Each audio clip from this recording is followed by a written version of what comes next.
Now let's begin in Kenya, where the national call for protest against the current Kenyan government over high cost of living has been suspended by opposition candidate Raila Odinga. In response to a call for dialogue through the parliament and not the street by Kenya's President William Ruto, Odinga said he accepted the olive branch put forward by the president to discuss ways to create positive development in the country. Emphasizing the right to assembly and petition as enshrined in the country's constitution, Odinga made it clear that if the process was not successful, it would lead to the recommencement of protests in the 1 week. Peaceful protests launched by government rival Raila Odinga erupted in the past 2 weeks over rising inflation. Unfortunately, these protests were marred by looting and vandalization of properties, including former President Uhuru Kenyatta's farm. Earlier on, Defense Cabinet Secretary Aden Duale revealed that Kenyatta's family had sent emissaries to President Ruto for a truce. Duale further narrated that Kenyatta's family wanted immunity against attacks. The Kenyatta family-owned Northlands farm in Ruiru was last Monday invaded by protesters, and a piece of it was destroyed during the said protests. Now, joining us for this conversation, we have Mkangi, Chairperson, Eastern African Center for Constitutional Development, joins us from Nairobi in Kenya. We also have Daisy Chepkoech, Communications Officer, Siasa Place, also joining us from Nairobi, Kenya. Gentlemen and lady, welcome to the conversation. Thank you. All right, wonderful. Now, I would like to begin with Daisy. And we're looking at, first of all, how badly these protests were and how exactly did it affect activities and livelihood in Kenya? Yes, thank you so much for that question. Yeah, I believe the protests that happened for the past 2 weeks in Nairobi, specifically in Migori, which is part of the western side of the country, has really disrupted businesses, especially within the central business district. People from offices could not open their office because they were fearing vandalism. Sections of the roads heading to the western side in Migori were closed off, meaning there was no transport business continuing. In some areas also, kids could not go to school, so they had to skip school for those days where there were protests. So there was a huge disruption caused by the maandamano, as we call it here in Kenya. And this has really disrupted a lot of businesses, especially on those 2 days that the protests were ongoing. All right, thank you so much, Daisy. Now, Bobby, there were claims that former President Uhuru Kenyatta was funding these protests. So first of all, we want clarity on all of this. How true are these claims? And how would you describe the relationship between the former president and the current administration? Well, yes, as you mentioned, those claims have been there, and ever since, because the demonstrations or the protests were culmination of a series of political rallies that the opposition and the opposition coalition known as Azimio, Umoja wa Kenya, organized and planned throughout the country for about 4 weeks. And the allegations that these political rallies and the ongoing demonstrations were funded by the former president or his family have been there since then. However, there isn't proof or clear evidence that this was the case. So it just happens to be political rhetoric as we speak right now. In terms of the relationship between the former president or retired former president and the current president, William Ruto, the relationship has remained frosty, cordial at best, and especially after the elections and after President William Ruto was inaugurated as president. But since then, I think in public, there's only been one meeting, and it was during the peace-keeping or dialogue and negotiations around the issues in the Great Lakes area, particularly the Democratic Republic of Congo, where the former president is a special envoy who was appointed by William Ruto. Apart from that, in terms of their personal relationship compared to when the two were running to office back in 2012, 2013, and during the first term of their administration, 2013 to 2017, it has remained fairly frosty, and right now we can only say it is cordial at best. Okay. Thank you. All right, Daisy, I like your point of view on the relationship between the former President Uhuru Kenyatta and the current government. We know that Uhuru Kenyatta, during the election, pledged his loyalty to the rival Raila Odinga, even though before the election, he had promised that William Ruto will succeed him. So now, after the elections, Uhuru Kenyatta actually handed over to William Ruto.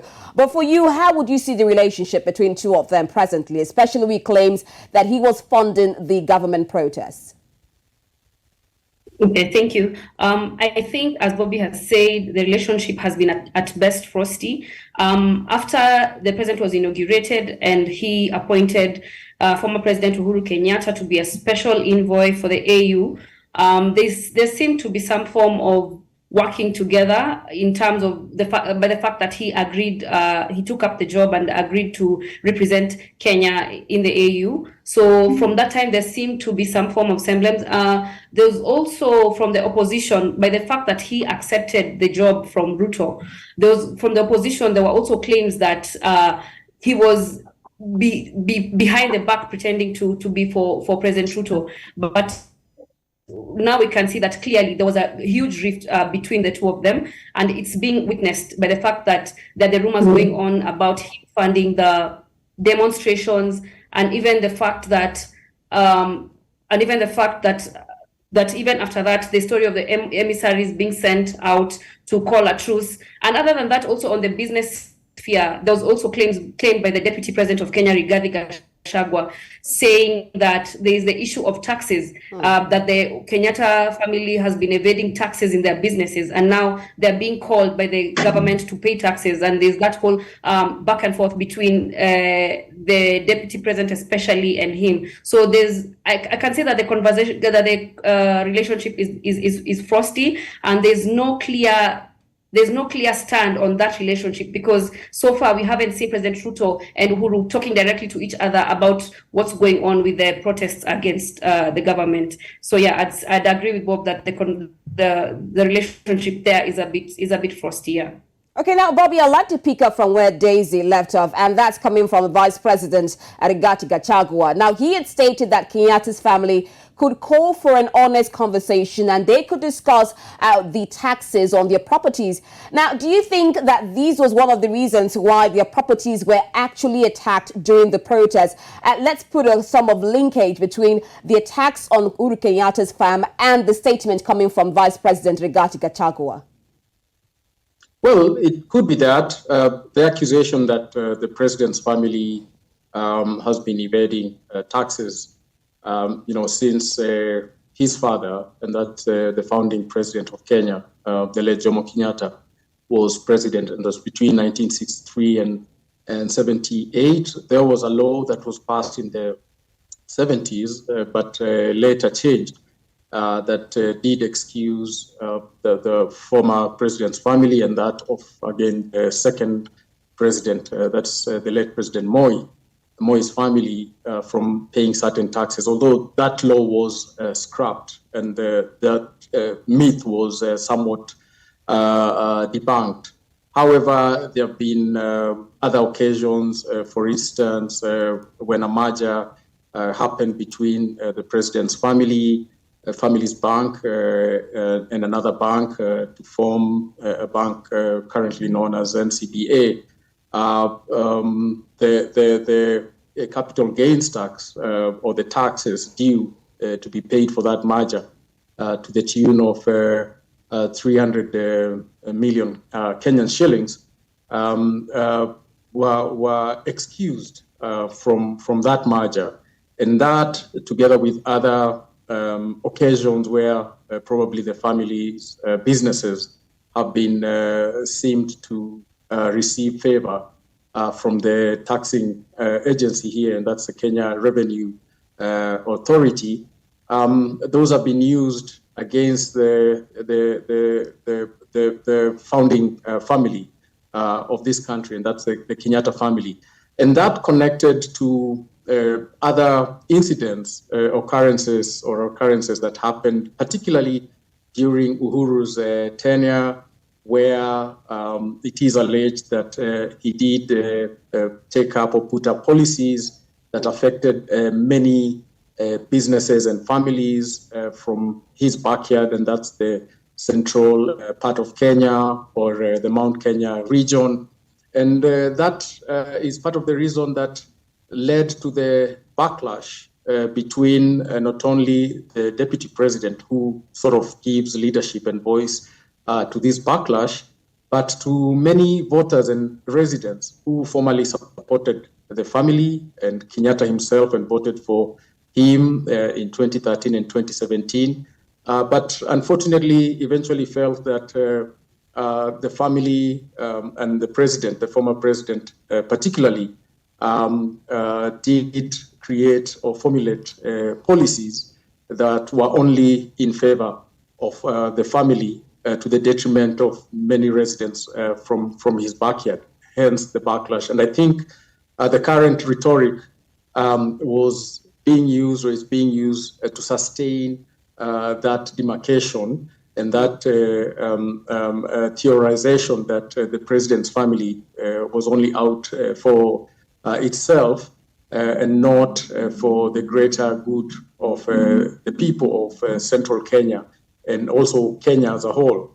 And so it was to sustain that, but also to gain some favor and retaliation, and especially during this demonstration period, because there's been also the argument that, as Daisy said earlier, the repercussions from the repercussions of the demonstrations, quote unquote, that many businesses have had to close shop, children have not been going to school, whereas the government and those who support the government, and as voiced by the deputy president, businesses belonging to the former president and those of the prime minister and those close to them are still running. Their children are still going to school. So this is also looked at, or the attack at the family's farm, the Kenyatta family's farm, was also sort of a message to the family,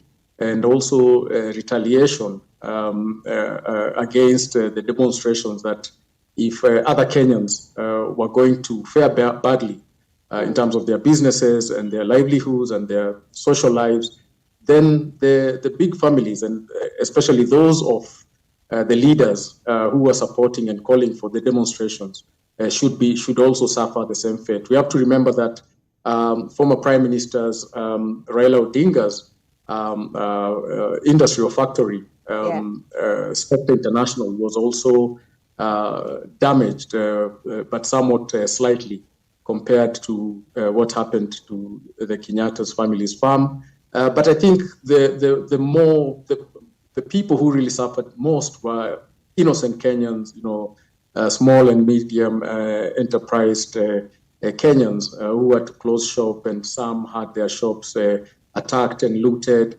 and some, unfortunately, could not open, meaning that perhaps they slept hungry, because most of these businesses really run on a hand-to-mouth basis. Okay, now a sign of a message and at the same time retaliation. Let's come back to former Prime Minister Raila Odinga. I mean, presently, yesterday evening, he called for the suspension of the protest following William Ruto's supposed olive branch handed over to him. Now, Daisy, how would you describe the present atmosphere in Kenya since the suspension of the protest? Because today we would have been expecting another round of protests in Kenya. Yeah, I think there's some sort of relief that can be felt in the atmosphere. People, I think, were interviewed even by local stations across town saying, at least today we've come to work, we can be able to work and get some gainful benefit, and it's not a wasted day per se. So according to the normal Mwananchi, I'd say majority of the people who are making great losses by their businesses being closed are now have some sort of relief. On the other hand, there are some people who were for the protests, and they feel like it's some sort of letdown, like they were on a high. On Twitter, it was trending. There was Mega Monday, like this was to be the mother of all mandamanos, so there was some form of, the difference between your statements was short. Did you guys talk before? Are we, and then also the Raila Odinga, the leader of the opposition, in his statement only talked about the reconstitution of IBC. He didn't really majorly talk on the cost of living, which, according to the people, that was one of the things they were really calling for, the lowering the cost. He only mentioned it, I think, towards the end when he was asked by a journalist about that. So there was also that sort of, are we on the same page? Are we talking about the same issues? Were we protesting about the same thing? And we can only wait and see what the dialogue brings out, because I know they're going through the bipartisan way through parliament, which to some people, like, if it's not a conversation with the president and it's through parliament, is it really what the mandamano was calling for? Was this the only thing that needed people to do for the mandamano to stop, So I'd say, in my view, those are some of the things. Now, with this skepticism, I'd like to stay with you a bit, Daisy. You talked about the reconstitution of the IEBC, and which brought about the report that the opposition has been pushing for reforms to the Electoral Commission. So what sort of reconstitution or what sort of reforms are we envisaging in this IEBC? So the opposition leader So during the elections, let me take this back a bit. The people were not on the same page in the IBC commission, So they were called the Cherera Four. They came out and did a presser saying that they don't support the elections. And what followed was that they were called to a tribunal, and they are being let go by the IBC commission. So what they are calling for is for them not to be let go, to be part of the IBC, and more so to call for reforms. They're saying the chair then, Wafula Chebukati, did not rightfully announce the election as per the constitution. There was also the issue of the server. They want the server to be open, saying that he was the right winner.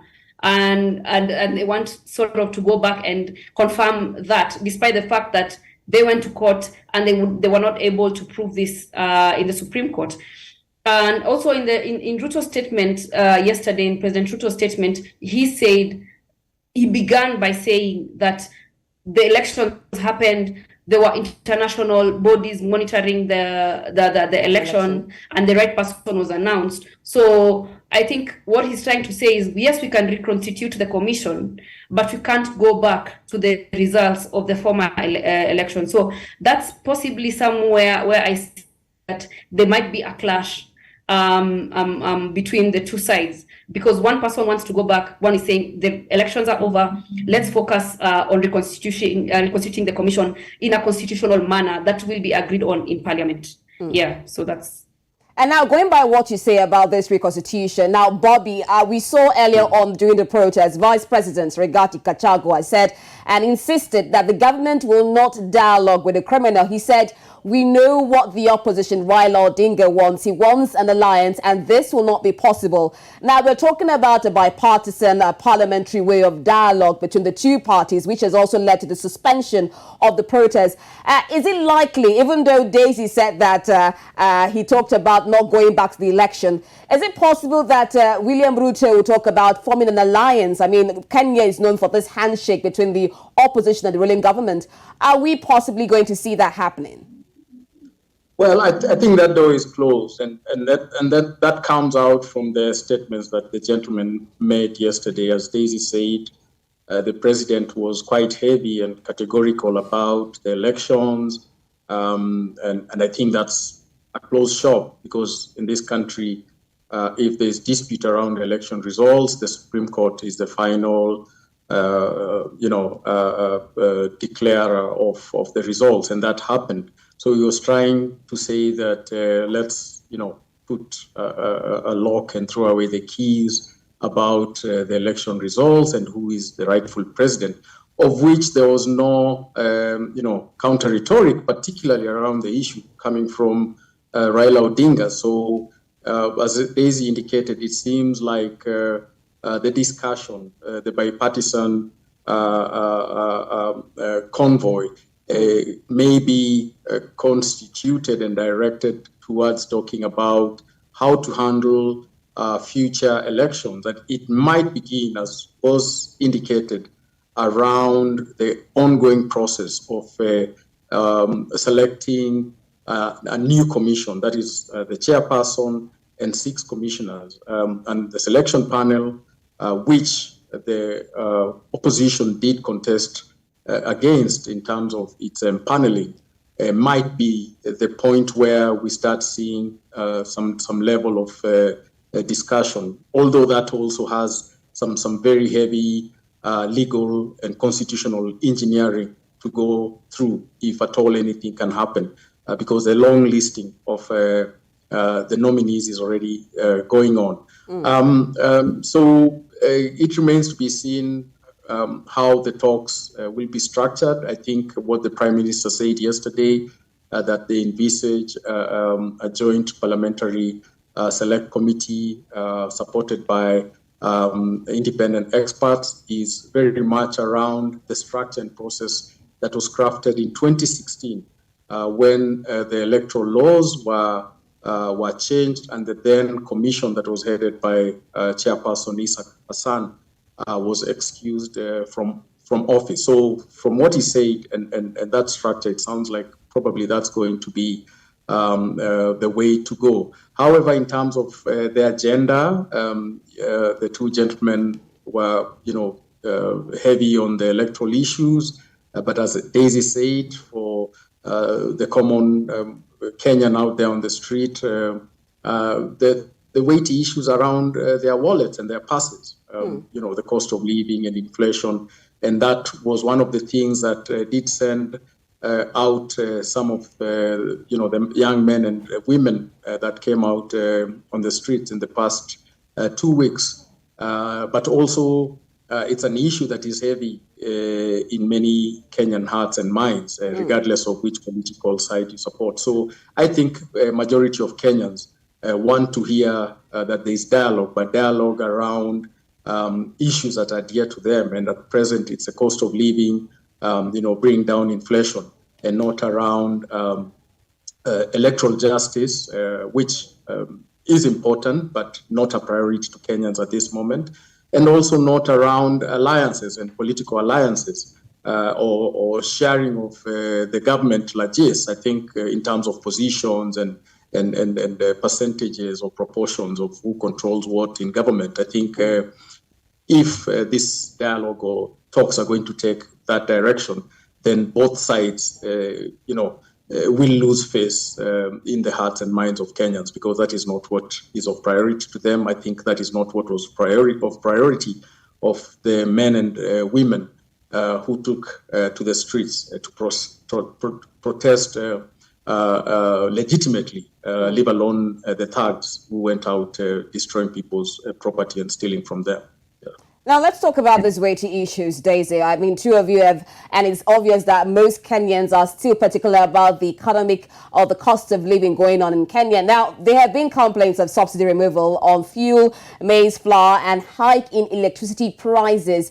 Now, is there any likelihood that probably discussions will also go around the removal of subsidies? Because we saw a statement by Raila Odinga when he said at this point in time, we should be going back to subsidies. Will such discussions happen? And is this what people of Kenya are also hoping that this dialogue will center on? Okay. So on the talk of subsidies, it was very clear and apparent from President Ruto's statement. He didn't mention anything about subsidies. And from the onset, when he came into power and when he was talking about the economic transformation in the country, he mentioned that subsidies are a permanent measure and they're eventually going to cost the country. That's why the first thing when he came into power was pull out the subsidies.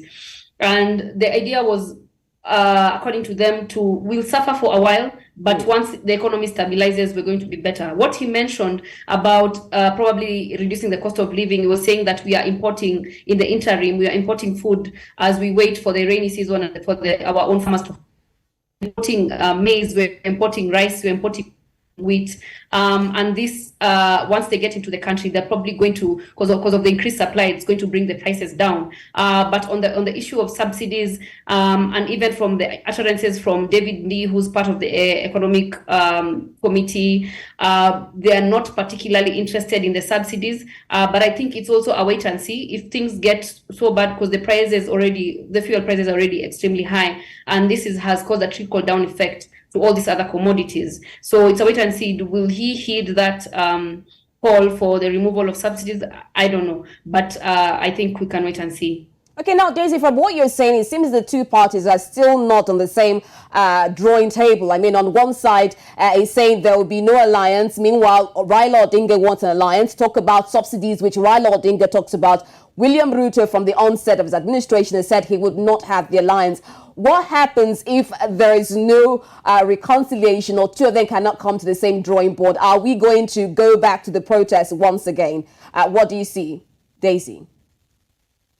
Yeah, there's a lot of that. There's a lot of the fact that they are not on the same page. If you critically analyze the bare minimums that the opposition had brought forward and what Ruto's statement was and his adamancy on issues.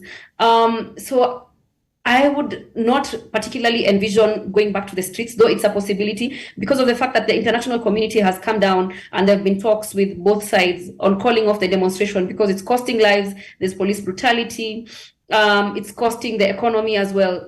So I would hope that we wouldn't go back to the streets, but at the same time, I would hope that we, through parliament, as proposed, they can get on a common ground. Is there common ground between subsidies and not removing subsidies, not getting back the subsidies, and maybe finding a way on substituting getting the prices down for commodities. On the issue of opening the servers, that I know might be an issue, but will the reconstituting of IBC be enough to convince the opposition that there are changes happening? So I would hope that we wouldn't go back to the streets, and because it's going to be a costly affair in the long run. The government already in Nairobi only, they were saying they lost 30 billion on the first day of in terms of collections on the first day of the Mandamano. So it's not really in our best interest to continue, but if they don't get on the same board, if then there's not proper mediation and follow-up, we could possibly get back there, but I would really hope not. All right, thank you so much, Daisy, and of course, Bobby. Well, we'll wait to see how things pan out. Thank you so much for joining us on this conversation. Thank you. Thank you very much.